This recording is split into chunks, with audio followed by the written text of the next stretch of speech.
Welcome back to the live stream. It's your boy Tokyo Stoner. Today we're going to be doing another Final Fantasy VII Remake discussion video. Topic of the day: is Final Fantasy VII Remake actually Kingdom Hearts 4? Hey yo, Water Serpent, what's up, bro? Welcome to the chat, man. Peace. Yeah, you heard the topic. Is Final Fantasy VII Remake really Kingdom Hearts 4? Now, I'm going to break down different... I got a bunch of notes there, and I realized I didn't put this note down. So first things first, before we get into it. And don't think I don't know what I'm talking about. I mean, I'm as knowledgeable as the next man, but I've played all the Kingdom Hearts games, all the Final Fantasies, apart from the shit after 10. Like, you know, I'm an avid fan. And this is, you know, I love the series. So don't think I'm coming out of some fucking left field shit. I love this shit. So let's go. Right. Nomura created Kingdom Hearts, right? And everyone knows that Square Enix has been getting him to direct these games when he doesn't want to direct. He just wants to come up with concepts and share concepts with directors to flesh them out for him, right? He said that multiple times. Now, that's basically, we might get more into that, but that's basically just a disclaimer, just to say Nomura fucking was heavily involved in the Final Fantasy VII Remake, and he also made Kingdom Hearts, and he was making Final Fantasy 15. And there's mad connections between all of these three games, and one of them is that none of them are good. But anyway, let's go. Or Kingdom Hearts 3 is not good, I should say. The other ones are super good. Anyway, right. The comparisons are, bosses are damage sponges, right? If you've ever played Kingdom Hearts, and also, like I said, these are with love. They're not meant to be criticisms. I love Kingdom Hearts. In Kingdom Hearts, the bosses are damage sponges. A lot of the time they have like 10 health bars. You can be whittling down their health for a long time. You can hit them with ultimate attacks and all kinds of stuff, and their health bar is still just going down forever. So yeah, Kingdom Hearts has that. In Final Fantasy VII Remake, enemies are also damage sponges, or not so much enemies, bosses. Bosses are ultra damage sponges. You've got the stagger meter, so you can't really damage certain enemies until you've got them staggered. So you spend 5 minutes building up the stagger bar. Now they're staggered. Then you get to 30 seconds of actual damage, and then another 5 minutes of doing the stagger meter. Then another 30 seconds of damage. Some bosses have cutscenes built into the battle or whatever, so you have to stagger them X amount of times to win the fight. You can't bypass the stagger mechanic and just start doing raw damage, like only on weaker enemies. So the similarity there is, like, for me, if you've played the games, you see it for yourself. The bosses in Kingdom Hearts, super damage spongy. Bosses in Final Fantasy VII, super damage spongy. There's one big connection between the two. Right. The combat in the remake is Kingdom Hearts based. As in, you got the menu in the bottom left. You can activate it while the combat's starting. You got the same shortcut system as Kingdom Hearts. One thing you can do that's different to Kingdom Hearts is you can pause the game to flick through the more complicated menus. In Kingdom Hearts, you always had to flick through the menus while the game was happening live. But again, it's basically the same. It's like how Final Fantasy 15 was very similar to Kingdom Hearts combat, but just not as good. This is like Kingdom Hearts combat, maybe a bit more in a future, updated for the future. But still, the combat, I had issues with it where you're constantly pausing in the middle of the fight. It interrupts the flow. But yeah, the combat, if you've played Kingdom Hearts and you've played Final Fantasy VII Remake, you know that it's similar, definitely a similar type of thing. All right. Key story dialogue is unnecessarily cryptic and reminiscent of Kingdom Hearts. Yes, it is. That's the next point.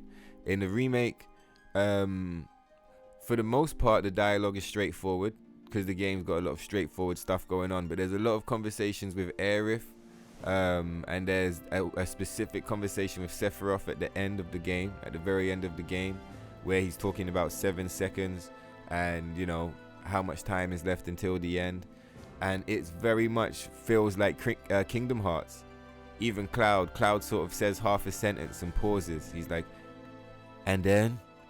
And it's like, he sounds just like Sora in Kingdom Hearts. In Kingdom Hearts, they got this way of talking where they keep everything as vague as possible, and everything's very cryptic, and it's all very sort of, and that's great in Kingdom Hearts 1 and 2. It works great, but in this game, it doesn't make sense in this game because it belongs in that game. So why is it here? So again, like I was saying, Kingdom Hearts 4, that's what this is starting to feel like.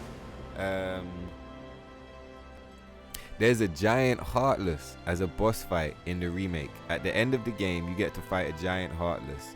What? Like, at that point, and even the music at that point feels like Kingdom Hearts music, right?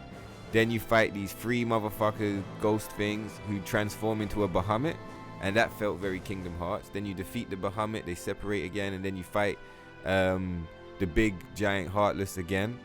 Also, during that fight, you fight ghost versions of yourself. So you fight ghost versions of Cloud, Tifa, and Barrett, which or Aerith if she's in your party, which it also feels very much like Kingdom Hearts, like with the nobodies and stuff, you know, like Sora and Roxas. It's like the nobodies. It was a lot like that, facing off against yourself. So again, more Kingdom Hearts concepts in Final Fantasy VII Remake. The music is similar to Kingdom Hearts. Now, this for me is 1,000,000%. When you're in the slums running around, like they've got that dubstep reggae music, and there's a bunch of music in the game that doesn't have the grittiness that Final Fantasy VII had in its original soundtrack. So the original soundtrack has got some fun music as well, but it had a certain aesthetic, and especially when you were exploring towns, it had a certain vibe and aesthetic. And this new game doesn't have that in the music. This is much more, in my eyes, Kingdom Hearts type music. Younger audience, more bouncy, poppy, and also even like in some of the boss fights and that end game boss fight where you're fighting the giant Heartless is very reminiscent of Kingdom Hearts for me. Kingdom Hearts music, very similar. So yeah, again, more similarities there. Again, what's the next point? The concept of fate and change in timeline events. Like in this game, in the original, there's no talk of timeline events or any of that shit, right? Change in fate, change in time, whatever. See in the future, none of that. Now, in this one, change in fate and change in timelines is a major part of the plot. Like I said, one of the final bosses is a Heartless. That Heartless, by defeating that Heartless, they're now unlocked the timeline and they're able to change events. So that's not very Final Fantasy VII, but that is very Kingdom Hearts. Do you get what I'm saying? So yeah, I mean, you know, like Maleficent goes back in time in Kingdom Hearts and tries to change shit. Xehanort, I'm sure, is traveling all over the place and doing a bunch of time travel to plan events and separating his soul and shit. So that's a very Kingdom Hearts type concept to have in a Final Fantasy VII game. Last point, the Whispers. Now, if you've ever played the Kingdom Hearts, you're gonna know the Whispers are just like Heartless. They're literally just like Heartless. They're like ghost Heartless instead of little creature Heartless. And if they're not Heartless, then they're like nobodies. The similarities are that all 3 of them have no personality. Like as in no characteristics. They're all meant to just look the same. Do you get what I mean? And the way they swarm on the enemy, they don't speak. They're just this faceless thing that fucks with you in the game, you know, like an antagonistic character. So yeah, mad similarities. I'm just gonna run over them before I lock off. So the similarities that I saw on the upfront were bosses are damage sponges. The combat is very similar. The dialogue in certain places is very similar, especially in the final cutscene with Sephiroth. There's a giant Heartless as a boss fight. There's similarities between the music of Kingdom Hearts and this game. They bring in the concept of fate and changing timelines, and also the Whispers are basically just Heartless or nobodies. So yeah, I just wanted to share that with you guys, say how I noticed how much of Kingdom Hearts managed to get into this game.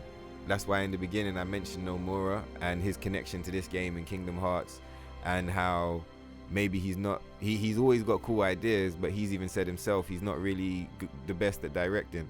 And I think that shows here, in that you can see that all of his games are bleeding into each other. This game feels like Final Fantasy 15. It also probably has concepts in it, like a lot of this time travel, change and fate. I wouldn't be surprised if they're leftover concepts from Final Fantasy Versus 13. And I just feel like, yeah, it's very important to keep Final Fantasy 7 as a brand, as a concept, it has to be its own thing, and Kingdom Hearts should be its own thing. If you start to let them bleed into each other in that way, it's going to spoil what it is. I mean, even when you had Final Fantasy characters in Kingdom Hearts, they never changed the core of what Kingdom Hearts were. They were there to complement the game. You with me? And I feel here, all of this Kingdom Hearts shit doesn't complement the game. It drags down the experience and potentially fucks up the entire remake. And I guess what we have to accept now is that Square Enix was selling us a pipe dream. The remake is vaporware, and this is actually the reboot. This is the Final Fantasy VII reboot, which I now that I know it's here, I don't have a problem with it. But what I did have a problem with in the beginning was it being marketed as a remake, because it got our hopes up. But you know, you live and you learn. Or we had already learned, but we all wanted to give Square Enix another chance. You know we did. Alright guys, I think that's about it for me. I'm over and out. I'm going to leave you with some music for the outro. Make sure you like and subscribe. Make sure you hit my Twitch channel, Tokyo Stoner. Make sure you hit my other YouTube channel, Light Codes Music. All the links in the description. Stay lit. Take care of yourselves. I'll be back on in a minute. Peace. Nothing but money on my mind. She says she love me, love is blind. She ride it up and down and then rewind. When we fuck, it gets better every time. I got 2 bad bitches by my side.